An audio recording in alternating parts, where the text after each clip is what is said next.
Assalamualaikum warahmatullahi wabarakatuh. Perkenalkan, nama saya Dwi Rizky dari kelas PAI 4E. Di video kali ini saya akan membahas tentang komponen metode yang ada pada pengembangan kurikulum. Tapi sebelum itu kita harus tahu nih, ternyata di dalam pengembangan kurikulum terdapat 4 komponen yang wajib kita ketahui loh. Langsung saja kita akan membahas yang pertama, komponen tujuan. Nah, dalam komponen tujuan ini kita akan merumuskan tujuan apa yang akan kita tentukan di dalam proses pendidikan yang akan kita lakukan. Jadi sebelum kita melakukan proses pendidikan, kita harus tahu dulu nih tujuan apa yang akan kita capai. Lalu yang kedua adalah metode materi. Nah, di sini kita akan membuat materi atau bahan ajar yang akan kita sampaikan kepada siswa agar menjadi input yang baik bagi siswa. Lalu yang ketiga adalah komponen metode atau komponen strategi.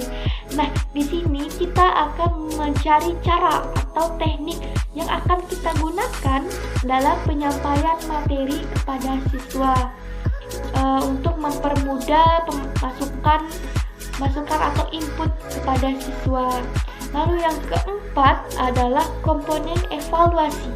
Nah, di dalam komponen evaluasi ini menjadi alat ukur pemahaman siswa di akhir pembelajaran. Jadi kita akan tahu melalui evaluasi, kita akan tahu sampai di mana batas pemahaman siswa. Dan kita akan dapat melihat keberhasilan dari komponen-komponen sebelumnya. Lalu, tapi di sini kita akan membahas tentang komponen metode. Jadi seperti yang saya jelaskan tadi, komponen metode adalah cara atau teknik yang akan kita gunakan dalam menyampaikan materi atau bahan ajar kepada siswa. Adapun beberapa hal yang harus kita perhatikan dalam menentukan metode atau strategi dalam proses belajar mengajar. Yang pertama adalah metode itu harus sesuai dengan karakteristik siswa agar lebih mudah mereka memahaminya karena sesuai dengan karakter mereka. Lalu yang kedua adalah menyesuaikan dengan suasana kelas.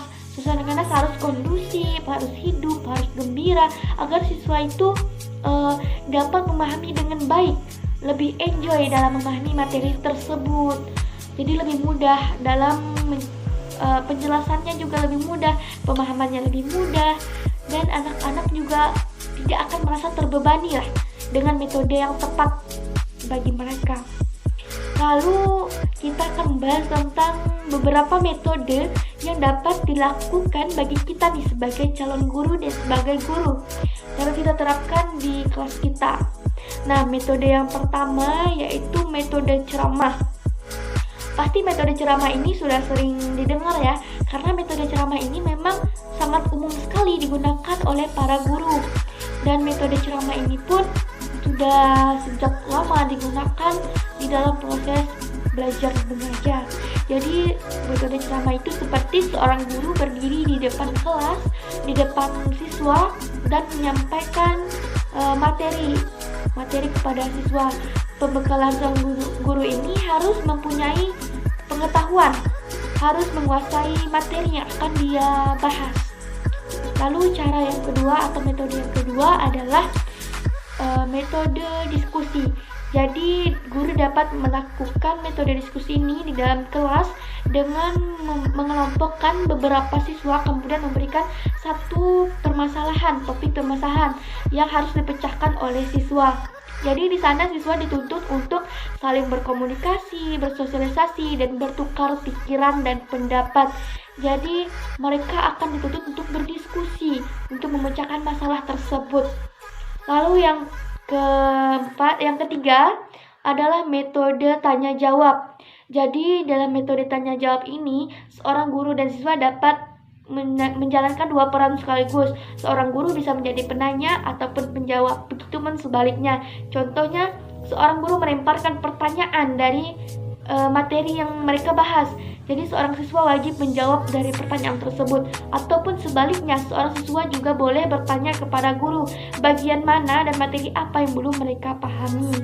Lalu metode yang keempat adalah metode discovery.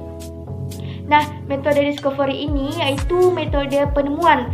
Jadi caranya adalah seorang guru memberikan satu topik atau tema kepada siswa. Kemudian seorang siswa wajib mencari penjelasan atau arti dari topik tersebut. Jadi mungkin itu yang dapat saya sampaikan. Kurang dan lebihnya saya mohon maaf. Wassalamualaikum warahmatullahi wabarakatuh.